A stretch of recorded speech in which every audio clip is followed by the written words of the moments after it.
नमस्कार दोस्तों। मुंबई में अच्छी खासी सरगर्मियां देखने को मिल रही हैं। कुछ ऐसी घटनाएं घट रही हैं जिस पर न केवल मुंबई की निगाहें हैं, पूरे देश की निगाहें हैं, बल्कि दुनिया की भी निगाहें हैं।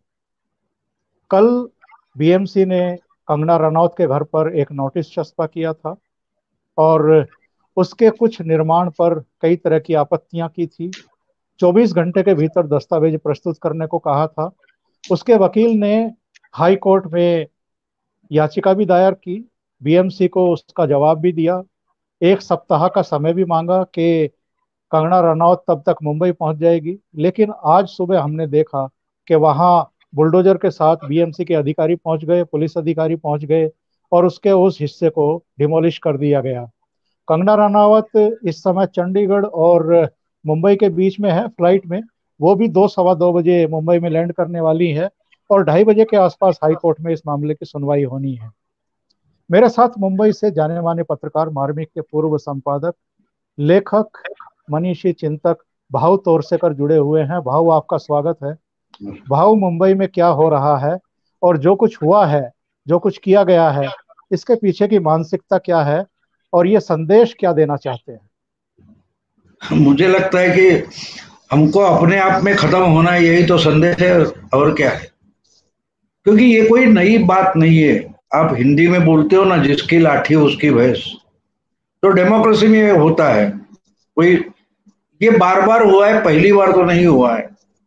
एक बात ये लोग समझ नहीं ले, जो कोई करता है ऐसा, आज शिवसेना कर रही है, महाविकास आघाड़ी कर रही है, लेकिन ये लोग समझ नहीं पाते कि हम कोई हमेशा की सत्ता लेकर नहीं आए।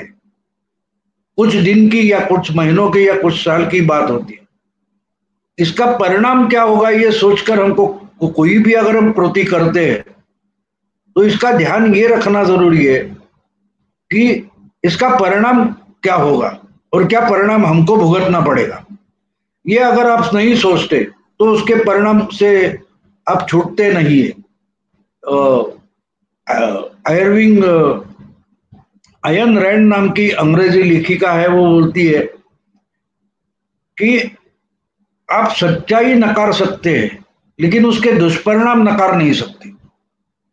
ठीक है, आज शिवसेना या जो सत्ता में आघाड़ी है वो तो सच्चाई नकार रही है, कोई बात नहीं, लेकिन परिणाम तो नहीं छूटेंगे ना, वो तो आपका पीछा करते आ जाएंगे। एक बात तो सीधी है, वो कानून दिखाए गए, कानून तो हमेशा सब हजारों सालों से कानून दिखाए गए, उसमें कोई मतलब नहीं होता। कानून के पीछे उद्देश्य क्या होता है? अगर मुंबई में अभी मेरा ख्याल है मार्च में एक ऑर्डर आई थी हाईकोर्ट की कि जब तक ये पेंडेमिक कोरोना का चालू है तब तक कोई डिमोलिशन मत करो। जी। 30 सितंबर तक आप कोई डिमोलिशन नहीं कर सकते, और अगर इतना ही इसेंशियल है तो कोई कोर्ट से परवानगी लेके, सम्मति लेके आप कर सकते हैं। अब इसमें तो एक दिखाई दे रहा है कि कोर्ट की कोई सम्मति, परमिशन नहीं ली गई। परसों नोटिस लगा, आज तोड़ दिया। वो ऑथोराइज है अनऑथोराइज है ऐसा बोलने में कोई मतलब मैं नहीं मानता, क्योंकि 80% मुंबई जो है वही अनऑथोराइज है। जी। हम लोगों ने हमेशा, अब रीडेवलपमेंट का मामला क्या होता है, पहले अनऑथोराइज है उसको ऑथोराइज करो, रेगुलराइज करो और फिर रीडेवलपमेंट शुरू करो। उसके पहले तो वहां कोई डेवलपमेंट हो ही नहीं सकती। इसका मतलब अनऑथोराइज ही बनाया जाए, इसकी सब व्यवस्था होती है। उस पर मैं जाऊंगा नहीं, बड़ा सब्जेक्ट है। लेकिन इसका परिणाम शिवसेना को या सत्ता में जो आज लोग हैं उनको क्या भुगतना पड़ेगा, ये सोचना जरूरी है। देखिए, इससे कंगना का नुकसान बहुत सारा नहीं हुआ है। वो फिल्म में है, फिल्म में उसने बहुत पैसा कमाया है, तो जो कुछ तोड़ा है वो फिर से बना सकते हैं, उसमें कोई बड़ी बात है नहीं। जी। बात यह है कि अब इसमें कंगना एक एक पार्टी नहीं है। अगर हाईकोर्ट ने एक ऑर्डर दी थी कि 30 सितंबर तक आप कुछ तोड़ मोड़ नहीं कर सकते, लेकिन म्यूनसिपालिटी ने किए, उसके लिए नजदीकी कोई कोर्ट से परमिशन भी नहीं लिए, तो इसमें अब दो पार्टी हो गई। एक तो कंगना है जिसकी प्रॉपर्टी है, जो कुछ ऑफिस है, और दूसरी पार्टी खुद हाईकोर्ट है, जहां अभी जी आप बोल रहे हैं कि उसकी सुनवाई होने वाली है। जी तो जो पार्टी ही है वो इस पर क्या डिसीजन देगी, ये आप समझ सकते हैं। दूसरी बात ये है कि ये संदेश क्या देना चाहते हैं कि बस हम बोलेंगे वही कानून है। संदेश क्या है कि हमारे हाथ में सत्ता है, हम कानून के अमलदार हैं, और इसलिए हम बोलेंगे वो कानून है। वो किसी अमिताभ के फिल्म में वो बोलता है ना कि हम जहां खड़े होते हैं वहीं से लाइन शुरू हो जाती है। जी ये जो सोच है वो ठीक है, जब तक हाथ में सत्ता होती है तब तक चलता है। हाँ, आप दिखाएंगे कि भाई ये कानून का ये धारा है, ये कलम है, ये कोई उसका सब क्लॉज है वगैरह वगैरह बोलेंगे, वो मुझे मालूम है, उसमें कोई नई बात नहीं है। लेकिन ये सब परिणाम पर आता है तब बात बिगड़ जाती है। आपको याद है महाभारत में जब वस्त्रहरण हो रहा था द्रौपदी का, वो चिल्ला चिल्ला कर वहां बैठे जो बड़े पंडित थे, द्रोणाचार्य, कृपाचार्य, भीष्माचार्य, उनको पूछ रही थी एक सवाल पूछ रही थी। क्या सवाल पूछ रही थी? कि जी जो पति पहले से गुलाम हो चुका है, दास हो चुका है, दास हुआ उसका मतलब ही उसका कोई नहीं है, उसकी उसकी हुकूमत या मालकन मालकी मिल्कियत कोई नहीं है, तो वो मुझे कैसे जुए में लगा सकता है? तब ये तीनों जी बड़े बुद्धिजीवी थे उस समय के, वो उसको धर्माचरण की बातें बताते रहे। उस वस्त्र हरण से महाभारत शुरू हो गया था, और जी कहां जाके खत्म हुआ? परिणाम तो टला नहीं ना, इन्होंने बताया सब। जी जी तो एक बात ध्यान में रखनी चाहिए कि कानून की आड़ में छुपकर आप अपना बचाव नहीं कर सकते। कानून के आड़ में रहकर आप अपना बचाव नहीं कर सकते। आपका उद्देश्य क्या है उसके पीछे, वो मायने रखता है। और मुंबईकर देख रहा है, मुंबईकर को पता है कि रास्ते पर गड्ढे पड़े हुए, कोविड से कोरोना से लोग मर रहे हैं, ये प्रायोरिटी नहीं है। प्रायोरिटी कंगना को सबक सिखाने की है।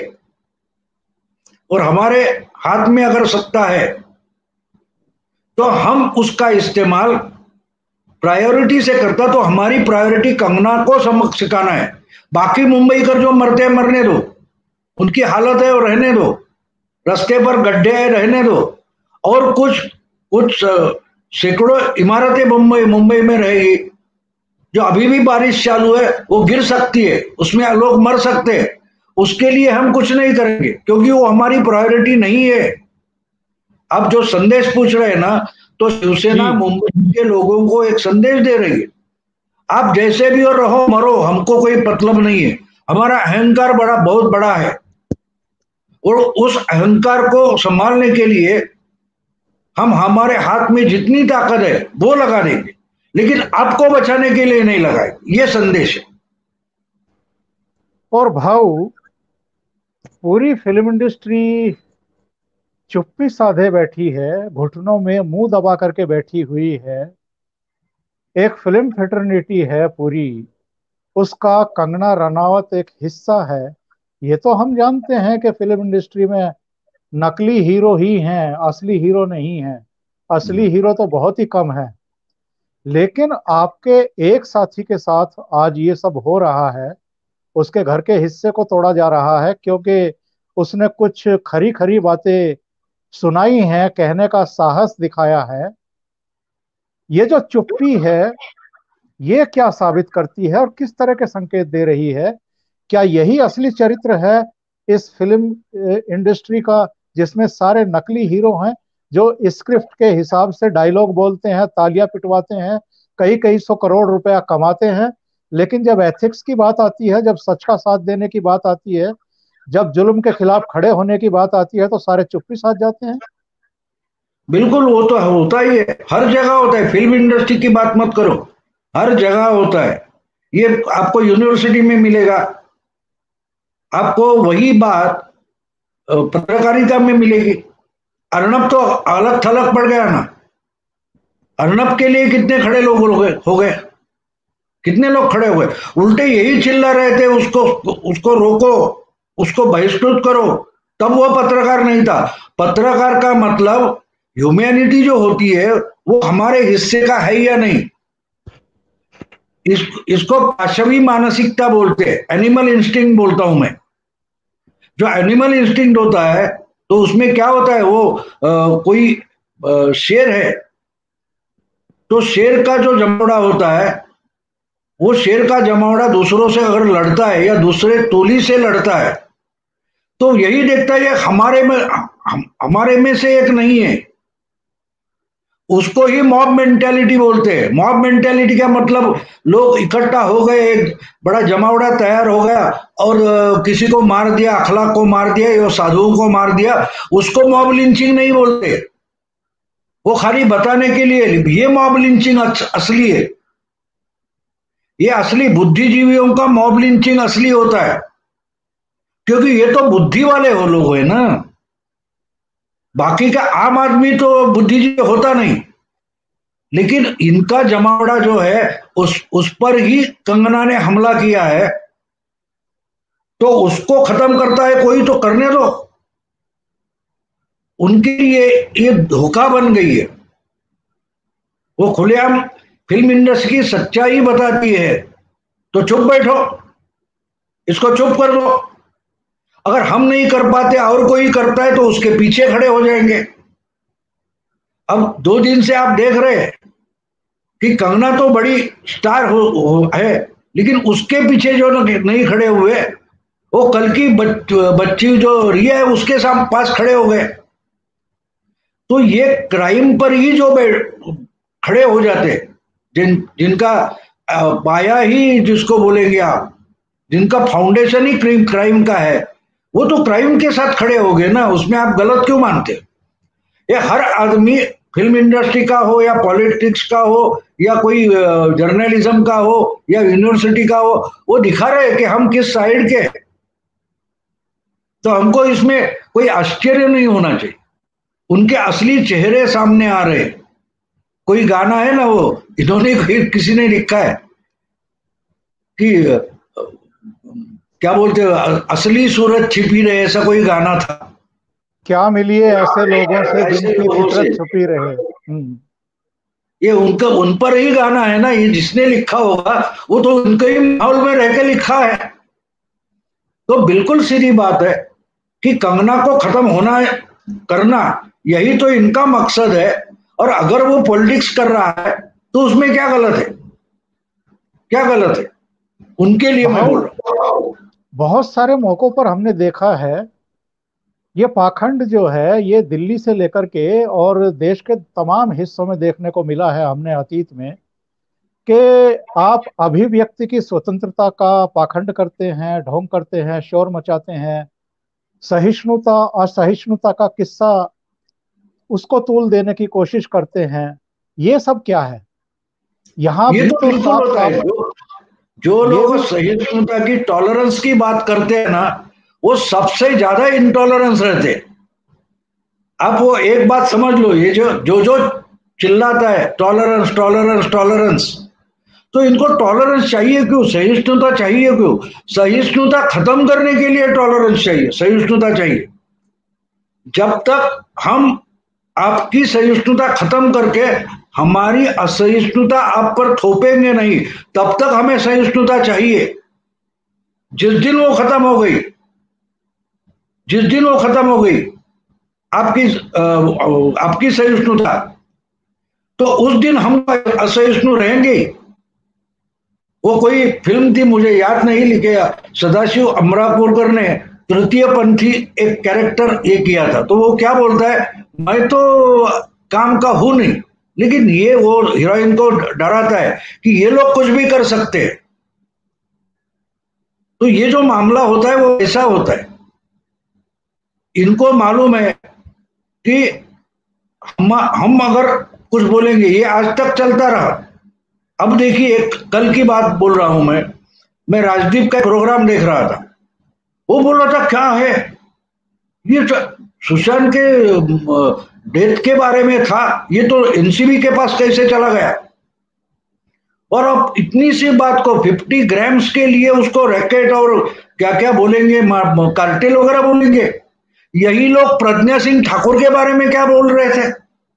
बिल्कुल यही लोग है। उस समय मुझे कहिए आप कि कर्नल पुरोहित या प्रज्ञा सिंह ठाकुर, उनके खिलाफ क्या सबूत थे? आज तक 12 साल हो गए, आज तक कोई सबूत कोर्ट में पेश नहीं हो पाया है कि जिस पर कोई रिजल्ट आए और उनको या तो छोड़ दो या तो उनको सजा दो। कोई सबूत नहीं है। 12 साल, 8 साल से वो जेल में रहे। रिया तो 8 घंटे में नहीं रही तो इनके पसीने छूट गए। तो प्रज्ञा सिंह के बारे में यही लोग क्या बोलते थे? हिंदू टेररिज्म, क्या क्या बातें बोलते थे। उसकी तो एक स्कूटर कहां मिल गई उधर, बस वो तो उसने बेची थी प्रज्ञा सिंह ठाकुर ने, लेकिन उतना सबूत हिंदू टेररिज्म बोलने के लिए भरपूर था। लेकिन रिया के बारे में 50 ग्राम का सबूत होता है। तो ये जो नौटंकी वो चलती रहेगी और जब तक खत्म नहीं होती तब तक चलती रहेगी। एक बार मुझे याद है कि 2014 में जब लोकसभा के चुनाव थे तो शायद एबीपी नेटवर्क को मोदी जी मुलाकात दे रहे थे, तो उन्होंने एक सवाल पूछा था कि आपकी सत्ता आएगी तो सबको डरकर रहना पड़ेगा। अभी तो चुनाव हुआ भी नहीं था, तो सवाल क्या है कि मोदी टेरर है और आपकी सत्ता आएगी तो सबको डरकर रहना पड़ेगा। तो मोदी जी बोले क्यों डरकर रहना पड़ेगा? किसी को डरने की जरूरत नहीं। कानून से जो काम करता है उसको क्या डरने की जरूरत है? और फिर मोदी रुककर बोले हाँ कुछ लोगों को डरना पड़ेगा, जो कानून तोड़ेंगे उसको डरना ही पड़ेगा, ये मोदी जी ने बोला था। और एक उस इंटरव्यू में मोदी को सवाल पूछा गया था कि ये जो आपके खिलाफ इतना माहौल है ये कब तक चलेगा? जी। मोदी जी से पूछा गया था कि आपका क्या अंदाजा है, ये आपके खिलाफ जो माहौल है ये कब तक चलेगा? तो मोदी ने बड़ा इंटेलिजेंट जवाब दिया था, हारता नहीं तब तक। क्या बोले थे? हारता नहीं तब तक। तो ये तो चलता रहेगा जब तक ये खत्म नहीं होते। अब भी देखिए आप कि 6 महीने हो गए लॉकडाउन अनलॉक चल रहा है, फिर भी हम घर से बाहर नहीं निकलते। क्यों नहीं निकलते? क्योंकि हमको जब तक समझ में नहीं आ रहा है कि भाई पक्के कोरोना कम हो गया, खत्म हो गया, तब तक हम बाहर नहीं निकले। तो कोरोना हारता नहीं तब तक।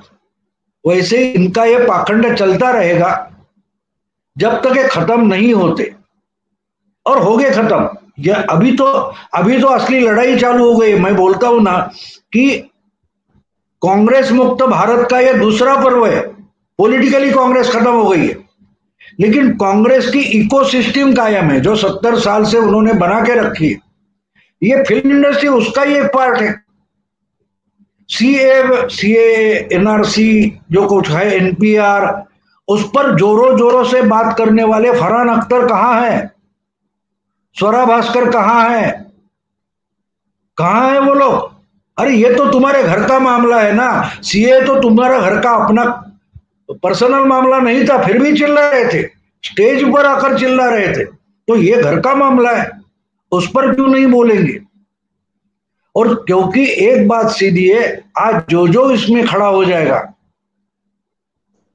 तो लोगों को पता चल जाए ये क्यों डरा हुआ है, ये क्यों डरा हुआ है। तो कंगना के खिलाफ इनको एक्शन लेनी ही पड़ेगी। और कंगना तो खड़ी हो गई है, उसने बोल दिया कि मेरा करियर तो खत्म हो गया। क्योंकि इसका मतलब करियर खत्म होने का मतलब करियर असल में खत्म नहीं हुआ है। ये माफिया फिल्म इंडस्ट्री में है तब तक मेरा करियर खत्म हो गया, ये कंगना का मतलब है। अगर ये माफिया साफ हो जाता है तो उसका करियर चलेगा, करियर चलेगा। इन्हीं लोगों ने आज तक बहुत सारे लोगों को दबाए रखा है, वो सब इकट्ठे होते जाएंगे।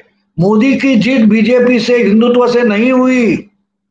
एक बात समझ लो आप कि मोदी जी की जीत जो है इन्हीं लोगों ने की है, क्योंकि इन्होंने हर जगह जिनको दबा कर रखा था उनको कोई लीडर चाहिए था, और जब मोदी खड़े हो गए, मैं लीड करता हूं आपको, तो वो सब फोर्सेस मोदी के इर्द गिर्द जमा हो गए और इससे ये हार गए। वो तो पॉलिटिक्स में था, पॉलिटिक्स में था। बिल्कुल छोटा सा एक एग्जांपल आपको देके रुक जाऊंगा जी। कोई मुस्लिम वोट के लिए वो टोपी पहनते थे ना, जी जी। तो लोगों को गुस्सा आता था, आम लोगों को गुस्सा आता था, ये मंदिर के खिलाफ बोलेंगे, ये हिंदुओं के खिलाफ बोलेंगे, लेकिन इफ्तार करने के लिए टोपी पहन कर जाएंगे।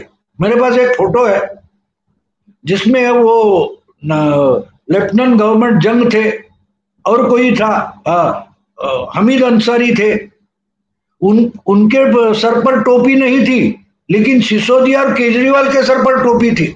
ऐसा फोटो है मेरे पास। तो इसका आम लोगों को जो गुस्सा आता है, लेकिन आम आदमी कोई लीडर ढूंढता है, अपने लिए सेनापति ढूंढता है लड़ने वाला। तो मोदी खड़े हो गए तो लोगों को लगा एक आदमी जो टोपी नहीं लूंगा बोलता है, तो कितना पोलराइजेशन हो गया देखो। बिल्कुल। तो ये सब साहित्य अकादमी ले लो, फिल्म अकादमी, जो कुछ ऐसी बने हैं, ये कांग्रेस की इकोसिस्टम है और इन्होंने बहुत सारे लोगों को दबा के रखा है। सुप्रीम कोर्ट में बहुत सारे बुद्धिजीवी असली कुशल वकील है, उनको दबा के रखा है। हरीश साल्वे क्या है, रोहटगी क्या है, ये जो कांग्रेस के सिंघवी या सिब्बर, इन्होंने सबको, प्रशांत भूषण, इन्होंने दबा के रखा था, वो आप खुलकर मैदान में आ गए। तो कंगना आज आपको अकेली दिखाई दे रही। 2002 से लेकर 2013 तक मोदी अकेले थे। बीजेपी के कितने लोग मोदी के साथ खड़े होने को राजी थे 2012-13 तक, तब भी मोदी अकेले लड़े थे। कंगना अकेली लड़ रही है, समझ रहे आप? कंगना अकेली। भाव कंगना आज अकेली जरूर फिल्म इंडस्ट्री में अकेली लड़ती हुई दिखाई दे रही है, लेकिन सुबह जब उसके घर के एक पार्ट को गिराया जा रहा था तो मेरी बेटी खड़ी हुई थी और वो टीवी स्क्रीन की तरफ हाथ करके आश्चर्यचकित थी और उद्धव ठाकरे सरकार पर टिप्पणियां कर रही थी। ये जनभावना केवल मेरे ड्राइंग रूम की नहीं है, ये पूरे देश की है। ये हर मुंबई की भी आदमी है। हर आदमी आहत है इस कार्रवाई से। और अगर आपने कंगना रनौत के ट्वीट देखे हों कल रात से अब तक के, उसने चैलेंज किया है, उसने नहीं झुकने का ऐलान किया है। उसने कहा है कि ये ऑफिस मेरे लिए राम मंदिर था, बाबर ने इसको एक बार फिर ध्वस्त किया है और ये राम मंदिर फिर बनेगा। और उसने मूवी माफिया को चैलेंज किया है, उसने कहा है कि आज आप मेरा करियर तबाह कर सकते हैं, आज आप अपने फ्रेंड्स के साथ मिलकर के मेरे घर का हिस्सा गिरवा सकते हैं, उसको तोड़वा सकते हैं, लेकिन मैं फिर राइज करूंगी, फिर आपको चैलेंज करूंगी। इसका मतलब ये है कि कंगना रनौत और अर्णब गोस्वामी दोनों इनके सामने झुकने को तैयार नहीं है। इसके बावजूद कि इतना कुछ करने के बाद ये अब विशेषाधिकार हनन का प्रस्ताव ले आए हैं दोनों सदनों में इन दोनों के खिलाफ। यानी इनको दबाने की, इनकी आवाज को दबाने की हर संभव कोशिश हो रही है, लेकिन ये दबने को तैयार नहीं है। नहीं, वो दबेंगे भी नहीं, उनको मालूम है कि आम जनता हमारे साथ है। एक बात ध्यान में रखिए कि 1-2 साल में चुनाव तो होने वाले हैं। अब उस चुनाव में आप किसी को दबाकर वोट तो नहीं ले सकते।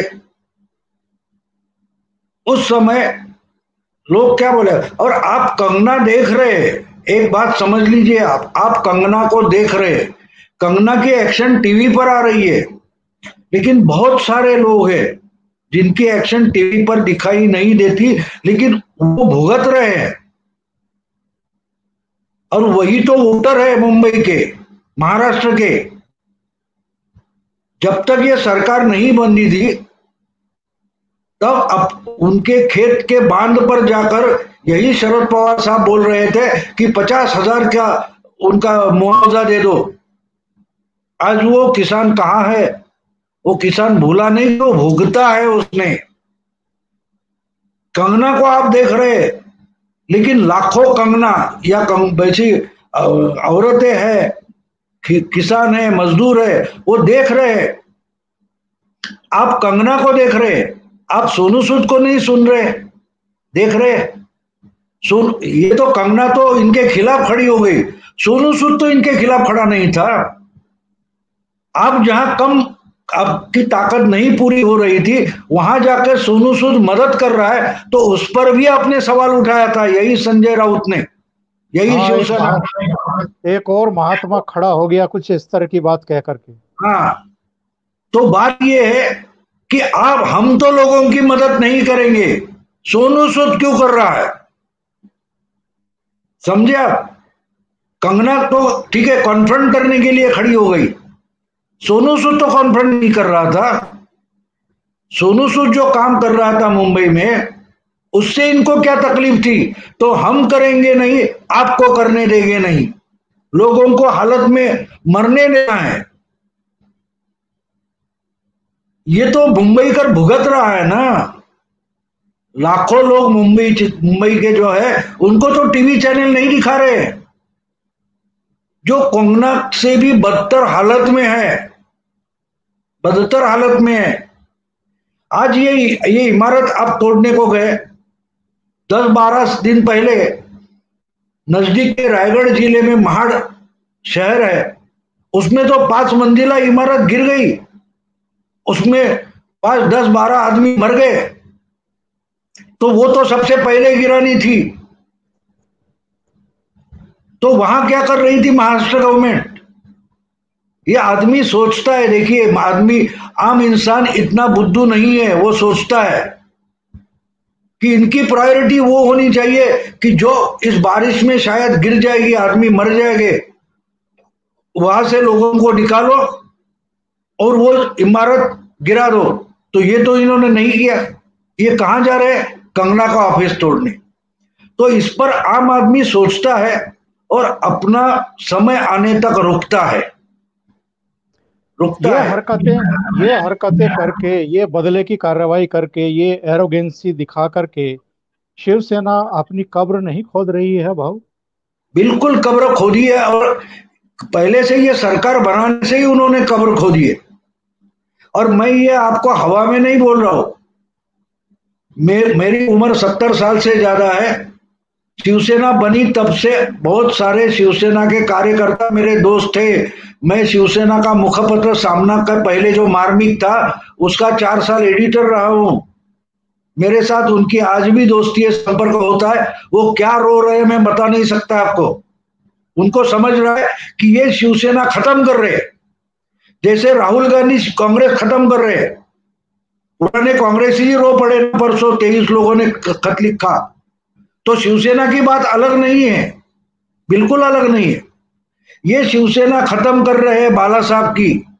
ये पुराने और आज भी जो 50-60 की उम्र के शिवसैनिक है, उनको दिख रहा है वो, लेकिन कुछ कर नहीं पा रहे। तो कंगना आपको दिख रही है, वो शिवसैनिकों को देखो, वो भी रो रहे हैं कि अरे ये बिल्डिंग नहीं गिरा रहे है, शिवसेना गिरा रहे है, शिवसेना तोड़ मरोड़ रहे है। तो इसकी तो कीमत वोटर चुकाएगा।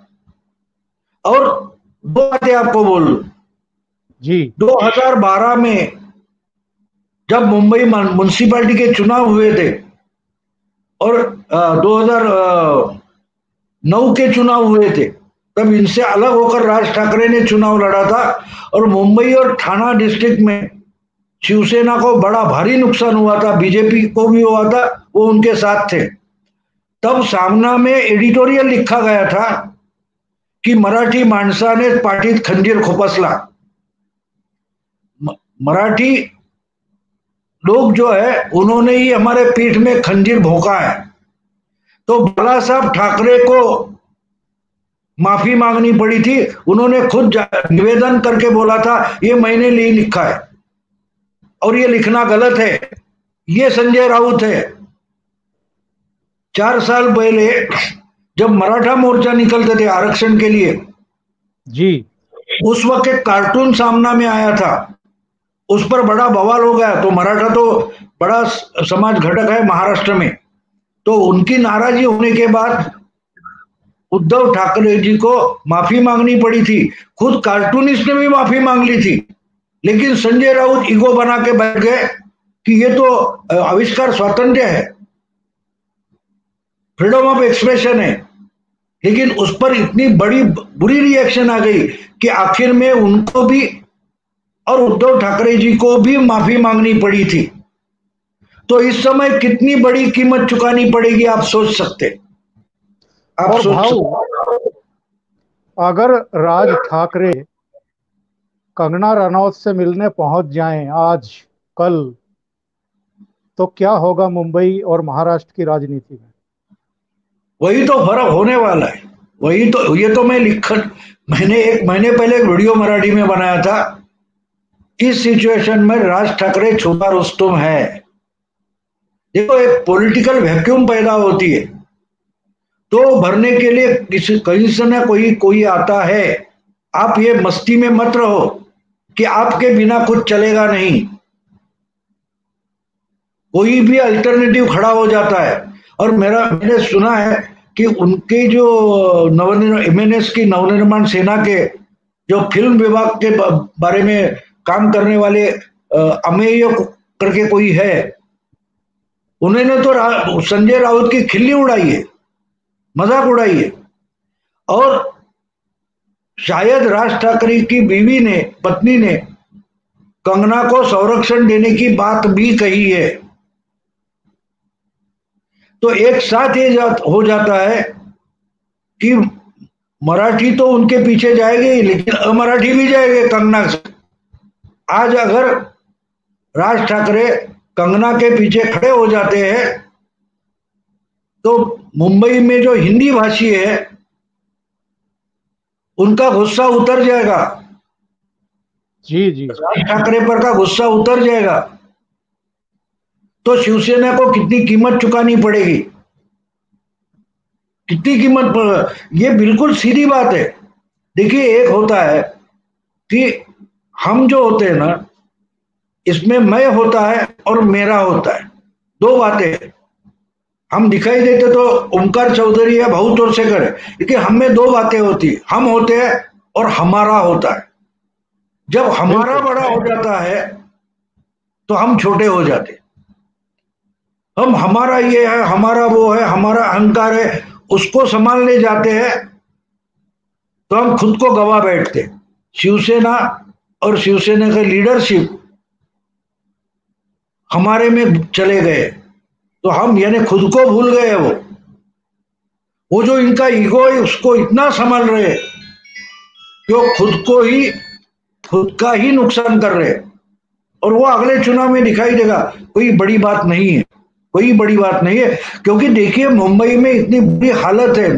मुंबई म्युनिसिपल कॉरपोरेशन का सबसे बड़ा काम रास्ते संभालना है। रास्ते खराब हो चुके हैं, कोरोना है, तो वो संभालना जरूरी है। वो तो नहीं कर रहे, वो तो नहीं कर रहे, और ये कर रहे।